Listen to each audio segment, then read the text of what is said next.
तो Z1 Z2 और ये माइनस ओमेगा, ओमेगा यानी कि एक पर्टिकुलर नंबर, या तो तुम माइनस आयोटा प्लस √3 को डिफाइन कर रहे हो तो उसके अलावा दूसरा अपने आप फिक्स हो जाएगा। तो ये माइनस का ओमेगा Z1 माइनस का ओमेगा स्क्वायर Z2 एक पॉइंट है, और ये Z1 है और ये Z2 है। ये बात सभी को क्लियर यहां तक? ओके। अगर आपको ये एक एंगल निकालना है इस ट्रायंगल का कि ये एंगल क्या होगा, उसके लिए आप सिंपली इस वेक्टर का आर्गुमेंट माइनस इस वेक्टर का आर्गुमेंट करके निकाल सकते हो। लेकिन उसमें एक बस डाउटफुल ये होगा कि वो इंटीरियर आएगा कि एक्सटीरियर आएगा। इस बात का ध्यान हमें, क्योंकि हम लोग ने क्लॉक और एंटी क्लॉक में एग्जैक्टली फिगर को प्लॉट नहीं किया है। तो आर्गुमेंट ऑफ ये A है, ये B है और ये C है। Argument of this minus this यानी कि Z2 plus omega Z1 plus omega square Z2 divided by this minus this यानी कि Z1 plus omega Z1 plus omega square Z2। ये एंगल आपको यहां पे कैलकुलेट करना है फॉर द वर्टेक्स A के लिए। तो इसको आप सिंप्लीफाइड करते हो तो Z2 common 1 plus omega square की जगह पे सिंपली आप माइनस ओमेगा लिखते हो, तो न्यूमरेटर आपका omega Z1 minus Z2 divided by, यहां पर आप कंबाइन करते हो तो 1 प्लस ओमेगा स्क्वायर आपका simply 1 plus omega square minus omega square हो जाएगा, और आप यहां पे माइनस के ओमेगा स्क्वायर को कॉमन निकाल दो तो फिर से Z1 माइनस Z2 बचेगा। तो ये मर गया, ये मर गया। 1 अपॉन ओमेगा आपका माइनस का ओमेगा स्क्वायर ऑफ आर्गुमेंट ऐसा होगा। तो argument of minus omega square आपका प्लस का पाई बाई 3 या माइनस का पाई बाई 3 होगा, क्योंकि हम ओमेगा डिफाइन नहीं किए हैं। तो अगर एक्यूट एंगल की बात हो रही है तो सिंपली ये one of the angle is simply pi by 3 होगा। ये सभी को क्लियर? और जैसा कि आप जब इस रेशियो का मैग्नीट्यूड कैलकुलेट करोगे, चूंकि ये आपने इस वेक्टर और इसकी लेंथ जब कैलकुलेट करोगे तो यानी कि आपको Z1 प्लस वही चीज मिलेगी, ये वेक्टर अपॉन इस वेक्टर का मैग्नीट्यूड, यानी कि इस वेक्टर और इस वेक्टर का मैग्नीट्यूड, यानी कि ओमेगा का मैग्नीट्यूड तो 1 होता है। तो इट्स वेरी क्लियर कि ये दोनों भी यहाँ पे आपस में क्या हो गए, इक्वल हो गए। तो vertical angle simple pi by 3 और लेग साइड्स आर इक्वल, तो the triangle must be equilateral triangle होगा। ये ट्रायंगल आपका मस्ट बी कौन सा ट्रायंगल होगा, इक्विलैटरल ट्रायंगल होगा। क्लियर सभी को यहां तक अच्छे से? Now the next is let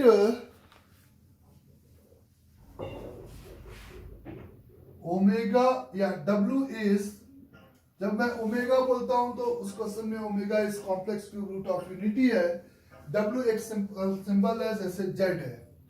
If W is lie on a circle with center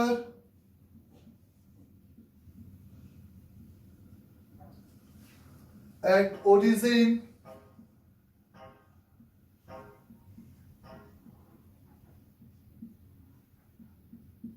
and radius is equal to the 3,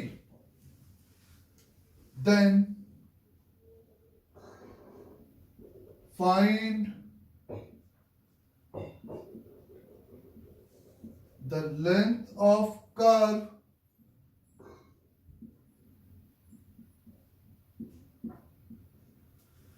traced by Z is equal the W plus 9 upon W. तो ये एक curve का locus होगा, Z का जो भी locus होगा उसकी आपको सिंपली यहां पर क्या निकालनी है, लेंथ कैलकुलेट करनी है। तो जैसा कि मैंने कहा कि W is lie on a circle with center at origin with radius 3, तो यानी कि इस पूरी कहानी का मतलब mod of omega is equal the 3। और चूंकि Z W पे डिपेंड कर रहा है जिसका मैग्नीट्यूड गिवन है, लेकिन इट्स अ वेरिएबल नंबर, तो क्यों ना हम W को जब मैग्नीट्यूड गिवन है तो x प्लस आयोटा y की जगह पर 3e की पावर आयोटा थीटा कंसिडर कर सकते हो। तो now the z is equate with the 3e की power iota theta plus 9 upon 3e की पावर आयोटा थीटा, तो this is equal the 3e की power iota theta plus 3e की power minus iota theta. तो the z is equal the 6 multiplied by cos theta.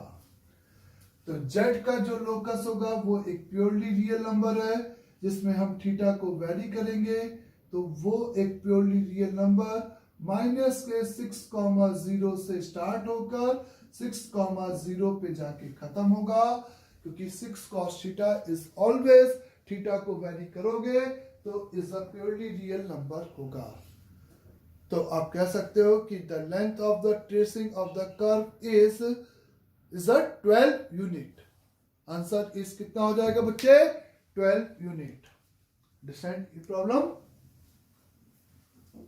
अगर ये कुछ और curve आता, सर्कुलर होता या जो भी आर्क ऑफ सर्कल होता, व्हाटएवर, उसका इस तरीके से हम पहले लोकस फील करके आराम से उसकी लेंथ ऑफ द कर्व यहां पे कैलकुलेट करते। Let the A1 comma B1, the A2 comma B2, the A3 comma B3 and so on denoting the points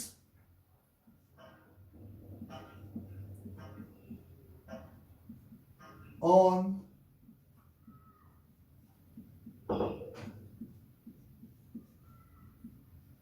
Argand plane which satisfy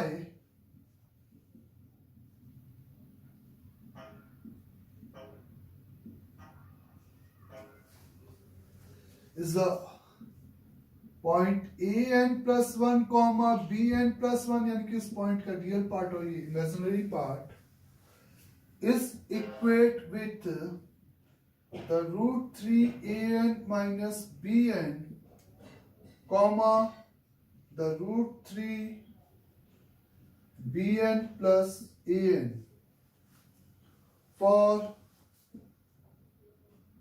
n is equal 1 2 3 and so on। इसको ये ordered pair पता है तो इसके help से ये आ जाएगा, इसके हेल्प से ये and so on, reduction relation की जैसे ही आपको दे रखा है। सपोज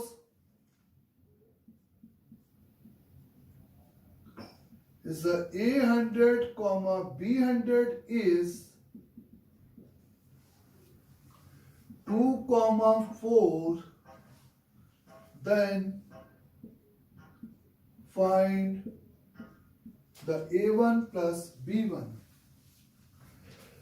तो आपको A1 प्लस B1 की यहां पर सिंपली क्या चाहिए, वैल्यू कैलकुलेट करनी है। सॉरी, नाउ आप कह सकते हो इज अ दो ऑर्डर्ड, एक ऑर्डर्ड पेयर एक सिंगल पॉइंट को रिप्रेजेंट कर रहे हैं, Z1 Z2 Z3। तो आप सिंपली ये कह सकते हो कि Zn plus 1 is equal to this plus iota this, root 3 an minus का bn plus iota, भाई इस Zn plus 1 नाम दे दें इसको, पॉइंट ही तो कैलकुलेट करना है आपको, bn plus an। यहां से आप रूट 3 कॉमन निकाल दो, तो √3 whole multiplied by an plus iota bn is a minus का bn plus iota of an। इस माइनस को आप हटाकर इस प्लस का आयोटा स्क्वायर लिख सकते हो। तो iota common, the √3 zn plus iota common of zn is a zn plus 1. Simply the next point is said to be is a √3 plus 1 into zn, not plus 1, plus iota। ये कुछ VN method जैसा ratio form में हो गया।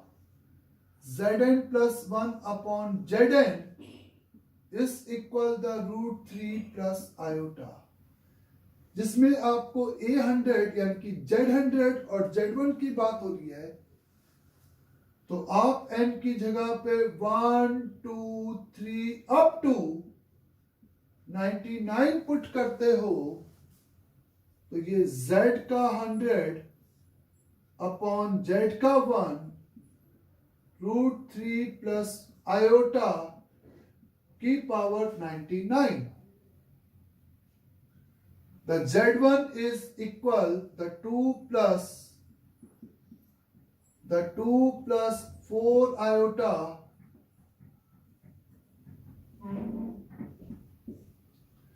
is divided by the √3 plus iota की power 99। Higher complex number की value निकालने का एक सीधा सा तरीका फिर से, द √3 प्लस आयोटा को तुमने लिखा is a 2 multiplied by e की पावर आयोटा पाई बाई 6। तो this is equivalent to the Z1 यानी कि A1 plus iota B1, the 2 plus 4 iota whole divided by 2 की power 99 is the 99 pi upon 6 is the 33 pi upon 2। 3 से divide किया तो 33 यानी कि 16 pi plus pi by 2 plus pi by 2 यानी कि denominator is become iota. Iota को ऊपर लेके गए तो दिस इज माइनस का आयोटा, माइनस का इज द आयोटा यानी कि दिस सिंपली माइनस का 4 है ना, प्लस का 2 आयोटा डिवाइडेड बाई 2 की पावर 99 बच्चे। तो this is equate with 4 minus 2 iota upon 2 की पावर 99। तो A1 प्लस आयोटा B1 यानी कि A1 प्लस B1 अगर हमें चाहिए तो 4 2 की पावर 99 2 अपॉन 2 की पावर 99 यानी कि 2 अपॉन 98। तो now the answer is 1 upon 2 की पावर 98। तो इस टाइप से आपको इस एंड पॉइंट दे रखे थे और उसके करस्पॉन्डिंग इसकी वैल्यू यहां पर कैलकुलेट करनी थी। शुरुआत में ये क्वेश्चन आपको पता ही नहीं चलेगा कि कॉम्प्लेक्स नंबर, रोटेशन या हायर पावर। आप कोऑर्डिनेट ज्योमेट्री का सपोज करके अगर प्रोसीड करते कि A1 A2 तो हम अलग अलग उसको कैलकुलेट करते और वो बहुत ही कॉम्प्लिकेटेड या सिंपल आप उसको छोड़ देते कि पैटर्न देखने लगते कि पैटर्न किस तरीके से इसका मूव करेगा। अंडरस्टैंड यहां तक सभी को? Now the next problem is suppose Z is a complex number such that the real part of Z बराबर 2। जेड सिंपली एक कॉम्प्लेक्स नंबर है जिसका रियल पार्ट की वैल्यू कितनी है बच्चे? 2 है।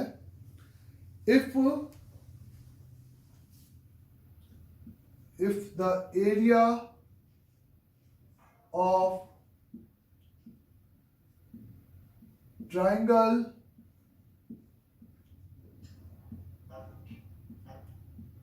whose vertex are iota z square minus का 2z comma the 2z minus का z square and the 1 minus iota the 2z minus का z square is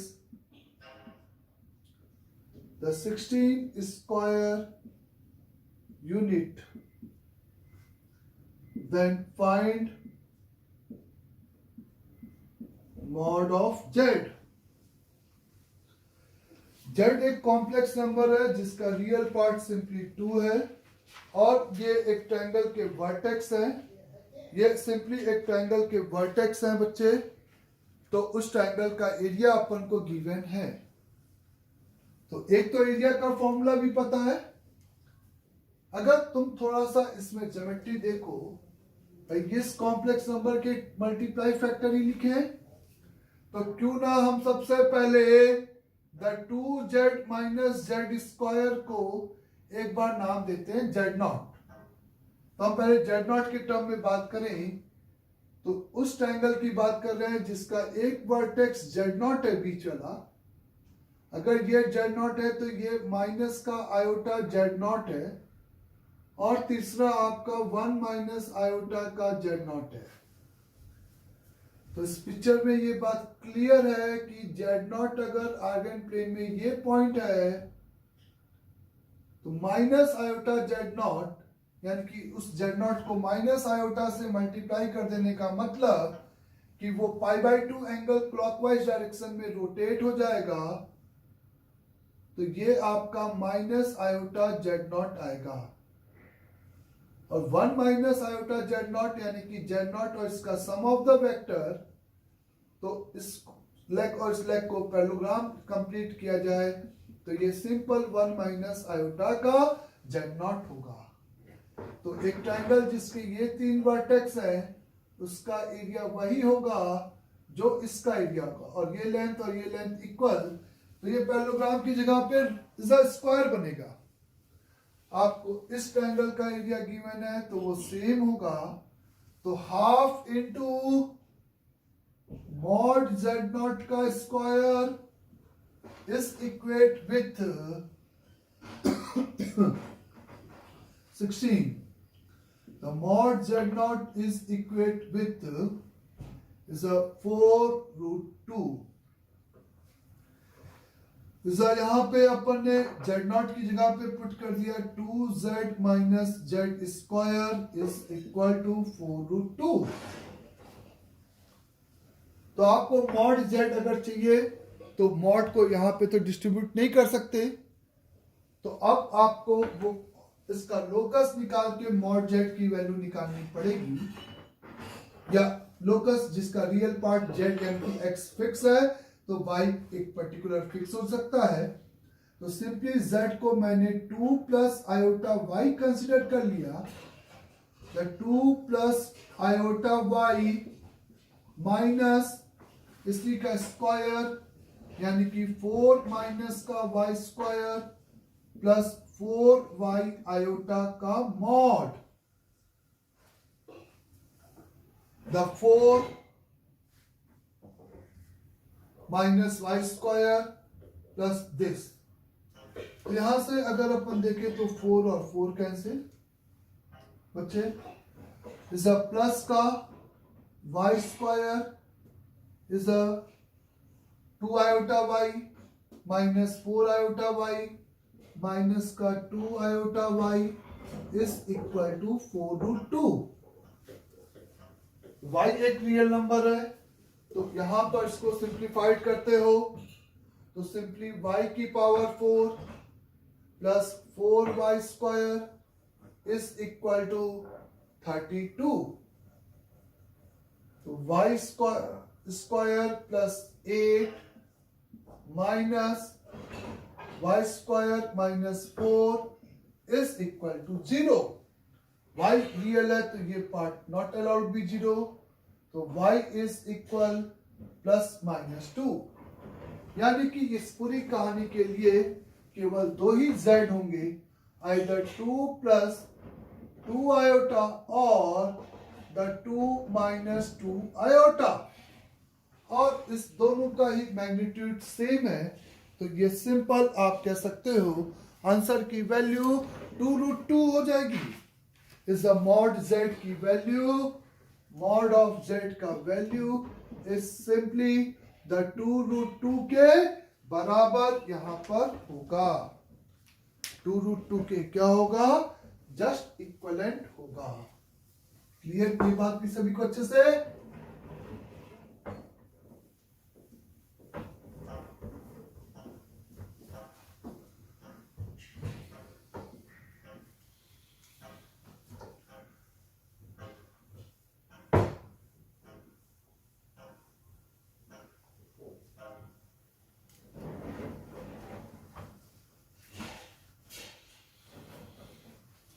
If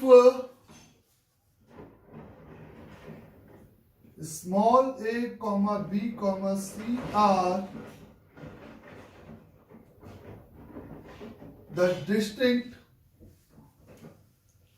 small a b c are simply the distinct non-zero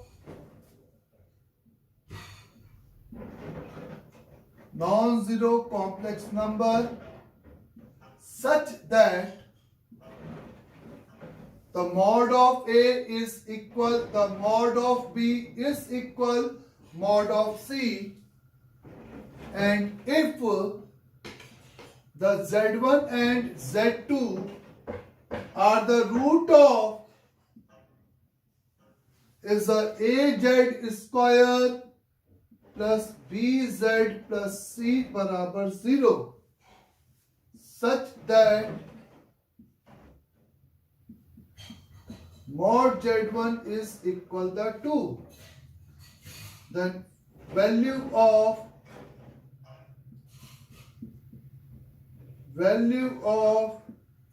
the 16Z2 plus Z1 is equal to the C upon B minus का 4C upon B is a 4C upon B is minus का C upon B। अगर small A B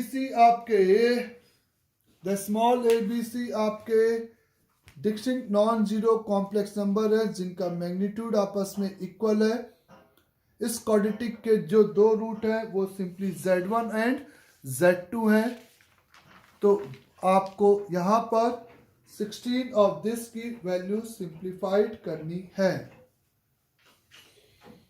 क्योंकि complex coefficient हो गए तो वो conjugate root में होंगे, कॉम्प्लेक्स Z1 Z2, ये सब कहानी खत्म हो गई। इट्स मे बी Z1 में से एक रियल हो और एक कॉम्प्लेक्स हो, कुछ भी हो सकता है। Understand? The mod a mod b mod c अगर इक्वल है, इस बात को हम इस तरीके से यूज कर सकते हैं कि इसको अगर मैंने R सपोज कर लिया और चूंकि इस क्वाड्रेटिक के दो रूट हैं Z1 और Z2, अगर हम इसी क्वाड्रेटिक के प्रोडक्ट ऑफ द रूट की बात करें तो Z1 Z2 is equal C by A। Z1 का मैग्नीट्यूड तो mod Z1 into mod Z2 is equal, इसका मॉड बराबर तो ये 1। तो पहला conclusion is mod Z2 is equal the 1 divided by 2। Understand? तो अगर आपको इस क्वाड्रेटिक के रूट ये हैं तो अगर आप सिंपली यहां पर अगर इससे दोनों तरफ कॉन्जुगेट ले लो तो आप कह सकते हो a का कॉन्जुगेट z के कॉन्जुगेट का होल स्क्वायर प्लस b का कॉन्जुगेट इंटू z के कॉन्जुगेट प्लस c के कॉन्जुगेट बराबर 0। इस z को अभी भी z1 और z2 ही सेटिस्फाइड करेंगे। इस z बार को अगर मैं t सपोज कर लूं तो a bar t square plus b bar t plus c बराबर 0 के इस क्वाड्रेटिक के रूट पक्का z1 बार एंड z2 बार होंगे। इतना है। इस a बार को आप आर स्क्वायर बाई ए लिख सकते हो स्क्वायरिंग करके, इसको r square by b, r square by c. तो आप आर स्क्वायर तीनों में आएगा, मर जाएगा, तो the t square by a plus the t divided by b plus 1 upon c बराबर 0 के रूट अभी भी z1 बार एंड z2 बार होंगे। अगर मैं इस नए क्वाड्रेटिक में सम ऑफ द रूट अप्लाई करता हूं तो द z1 बार प्लस, या इसकी जरूरत भी नहीं थी सही कहा जाए तो, इसी में हम सम ऑफ द रूट अप्लाई करते। चलो अब कर दिया है तो इट डज नॉट मैटर। वो क्वाड्रेटिक बनाया, एक ही बात है बच्चे, z1 और z2 का सम इज इक्वल विथ माइनस का इसका कोफिशिएंट यानी कि a डिवाइडेड बाई b आएगा। z1 का कॉन्जुगेट को आप लिख सकते हो 4 डिवाइडेड बाई z1, z2 के कॉन्जुगेट को 1 upon 4 z2 is equal minus का a upon b। The 16 z2 plus z1 upon 4 z1 z2 is equal minus a upon b।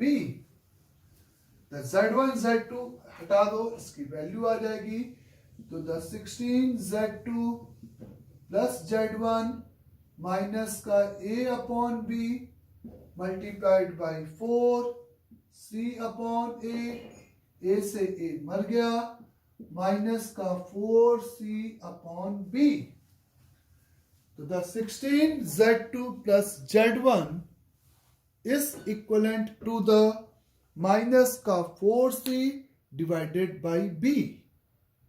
तो सिंपली ये एक यहां पर कि किसी कॉम्प्लेक्स नंबर के कॉम्प्लेक्स कॉन्जुगेट होने पर उसकी ये एक तरीका हम अप्लाई कर सकते हैं इज अ कॉन्जुगेट। लेकिन वो मॉड यहां पे गिवन था, इस बात को देखते हुए अंडरस्टैंड सभी को यहां तक बच्चे।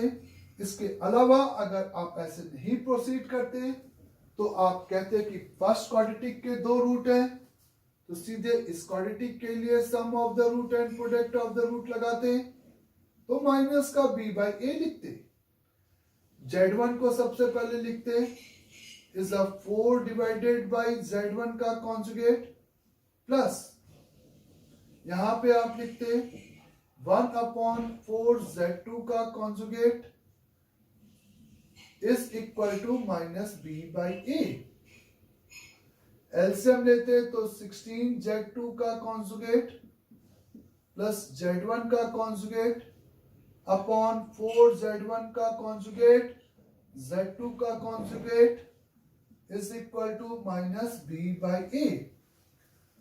फिर आप यहां पे कॉन्जुगेट पूरी इक्वेशन का कंसीडर करते तो 16 z2 plus z1 b upon a, तो ये उलट जाएगा, minus a upon b multiplied by 4 multiplied by z1 z2, और z1 z2 product of the root से पुट करते तो या तो पूरी इक्वेशन को ट्रांसफॉर्म किया या तो रिलेशन को लास्ट में ट्रांसफॉर्म किया। तो ये एक तरीका हो सकता है। अंडरस्टैंड सभी को यहां तक? नाउ आगे देखें।